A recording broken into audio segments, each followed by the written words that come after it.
Unang araw po ngayon po nagsimula ang tinatawag ng fishing ban o yung pagbabawal sa pangingisda ng China sa pinagagawang Panatag o Scarborough Shoal. Pero ang ilang mangingisdang Pilipino sa Zambales, papalaot pa rin daw para sa kanilang kabuhayan. Mula sa Zambales, nakatutok live si Cedric Castillo. Cedric! Yes, Mike, bagaman epektibo ngayong araw, ipatutupad na ang fishing ban ng China sa may Baho del Masinloc o sa Scarborough Shoal ay wala raw magagawa ang mga kababayan nating mangingisda dito sa Barangay San Agustin sa Iba, Zambales, kundi magmatigas dahil para sa kanilang ikinabubuhay. Sa pampang ng Barangay San Agustin, Iba, Zambales, nakatakda sanang maglayag ngayong hapon papuntang Baho de Masinloc o Scarborough Shoal ang isa sa mga lancha o motherboat kung tawagin ng mga taga rito. Pero dahil hindi natapos ang pagkukumpuni, naudlot ang 14 na oras na biyahe bago pa makapangisda. Matagal na preparasyon daw ang kailangan bago maglayag. Kaya ngayon pa lang, inihahanda na ng mangingisdang si Alan ang kanyang motherboat. Sa susunod na linggo siya lalarga. Inilarawan niya sa amin na paraiso para sa kanila ang Scarborough. Pag mag-fishing ka kasi doon, kung talagang ihanap mo lang yung isda, kakapit ka lang sa bato.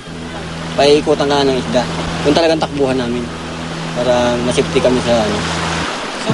So dun sa loob Panatag? Panatag. Pero dun sa labas? Masaklap, malaking alon.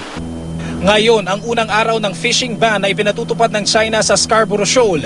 Nakatenga man daw sa ngayon ang motherboat ng mga tiga-barangay San Agustin. Handa raw silang makipagmatigasan sa mga dayuhan. Sindakan lang naman daw kasi ang nangyayari sa palibot ng Baho de Masinloc. Halimbawa, nakapundo ka sa batuhan, pag nilapitan ka nila at umatras ka, hahabulin ka. Pero hindi ka naman nila hulihin. Para tatabutin ka lang. Malapit sa Pangpang, matatanaw ang isang nakataob na fishing vessel na inanod ng dagat papuntang San Agustin.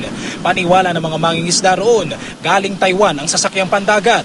Kung sa sukat pa lang nito, wala na raw Panama ang kanilang mga motherboat. Paano pa raw kaya ang sasakyan ng mga tiga-China?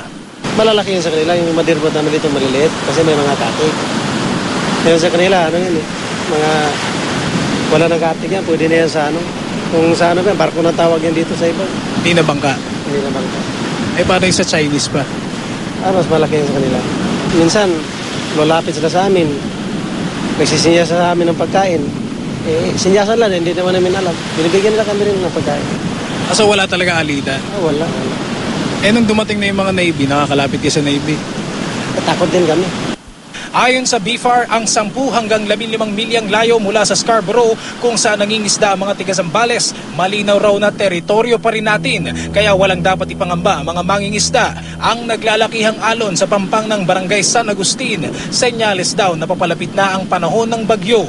Ngayon pa ba naman daw hihinto sa paghahanap buhay ang mga tiga roon? Malaki talaga na mawawala dahil oras ng malakas ang hangin, di na kayo makatago sa loob. Siyempre, babawalan nila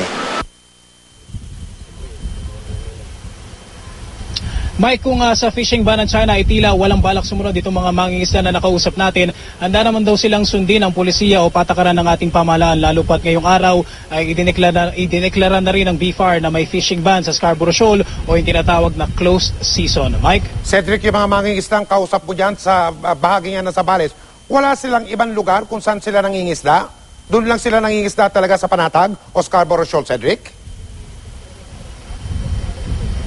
No, Mike, nilinaw nila sa atin, doon sila nangingisda 10 to 15 miles malayo sa Scarborough Shoal. Hindi mismo doon sa Scarborough Shoal o yung sa Panatag Shoal.